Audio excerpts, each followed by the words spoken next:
Hi, this is Scott Marshman with eCabinets Tips and Tricks. This is part 3 on how you can create a Excel workbook to export your items into eCabinets batch area. In the last video I showed you guys how you guys can use Power Query to extract all the metadata from the eCabinets folder in your user data path. Today we're going to be working with that data. When we loaded the query onto a worksheet, it loaded it onto a new worksheet that I renamed to eCabinets Data Table. So what we want to do today is we want to summarize this, and we're going to be using a pivot table. So I'm going to select anywhere inside my data here, my range of data on our table, and I'm going to come up here to Insert, and I want to select Pivot Table. It brings up this dialog, and what we want to do is we want to put this on a new sheet, on a new worksheet. So let's make sure that this button is selected, and we can just click OK. And here's the start of our pivot table. Now you see that the pivot table name is 5 right there. Okay, pivot table 5.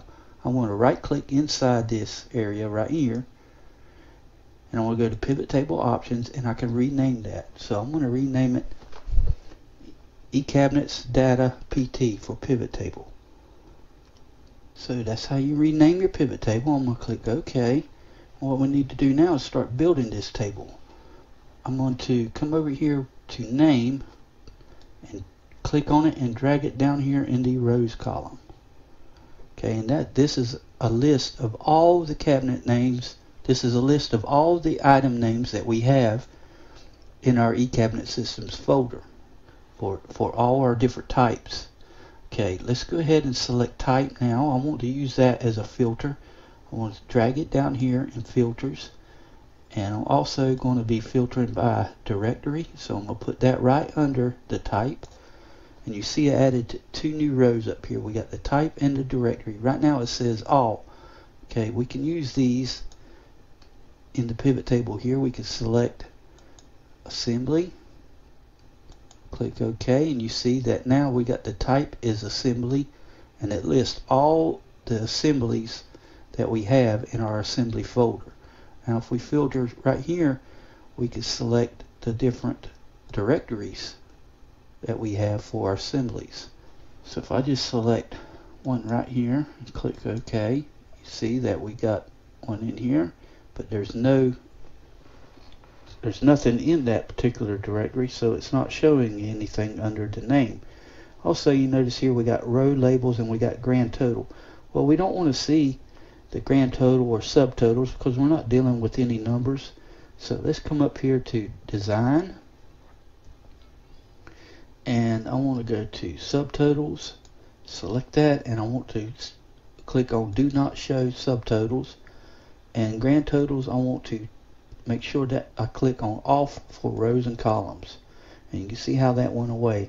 Another thing, this just says row labels here. I want this to be easily be able to see that this is the column that stores all the names in here. Okay, so I want to come up here to report layout, and I want to select show in tabular form, and now you see that change.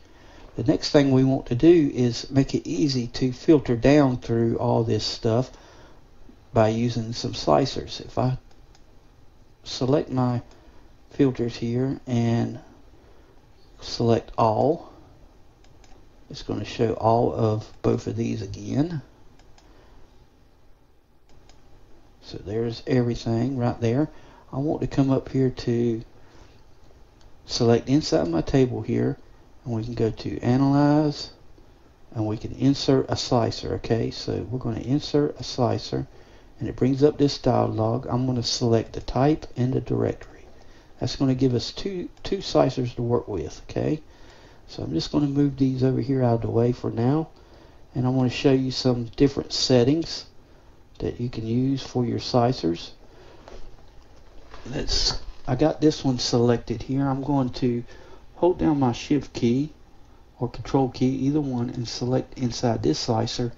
And now if I come over here and right click, And here sometimes it don't come up right every time. You just have to just click in another area on your slicer there. But what we're looking for is this fly out here. We're wanting to go to slicer settings. Okay, and let me bring that up here. And what I want to do in this case is I want to hide items with no data, because I don't want to see any items that have no data in it. It's not going to do me any good to use them because there's no data in them. So I'm going to hide items with no data, and I'm going to click OK. And I also want to right click and go to size and properties here, and I want to make sure that I've got move but do not size with cells. What that'll do is allow these slicers to move one way or the other based on the width of this pivot table. Okay, but I don't want them to resize, so I got move but don't size, don't size with cells. I also don't want to print the object, so I'm going to uncheck that. I want to click on this X here, and that gets everything just like we want it. Now let's see how this works. Let's click on, for example, drawer box here, and watch this slicer over here, and watch the pivot table and how everything reacts. So I'm going to click on drawer box, and you see that everything moved over because this shrank. And what we got here is we got all the directories that's in my drawer box folder, okay, in the type drawer box. So I'm going to select my drawer boxes. Okay, and now it filtered out all the names, and notice how there's no other data in here. That's because we got show items with no data hidden. Okay, so that's working just fine for me. Now if we want to clear these filters out, we just click the red X and it will clear them out. So what we want to do now is we want to get these onto sheet 1, because we don't want to have to keep coming back to this pivot table every time. And as a matter of fact, let's go ahead and rename this worksheet here. Okay, so there's our new worksheet name, and we want to get these over to worksheet 1. Okay, that's where we're going to be doing all our work at. So I'm going to select each one of these, hold my shift key down, select this one, and I'm going to right click and I'm going to cut it. Okay, you see it disappear. I'm going to come over here to sheet 1, and somewhere over here out of the way, on in here somewhere maybe, I'm going to paste, but I want to keep source formatting. Okay, so keep source formatting. Now we can resize these. I have them both selected, so I can just move them over here a little bit closer, and let's resize these just a little bit. I want to select this one. This one don't need to be quite as big. I'm going to select just this one here, and I'm going to grab a hold of one of these handles here, and I'm going to move it over, shrink it down some, and that looks pretty good. And this one here may need to be a little bit bigger, so let's just make it bigger, make it easier to read. And let's move it over till it touches this one. Now we can group these. Okay, so I'm going to hold down my control key, select this one, and I want to right click, and down here I'm going to hover over group and come over here on this flyout and select group. Now these are grouped together, so we can move them as long as we select where we got a four-way arrow there. We can move these wherever we need to.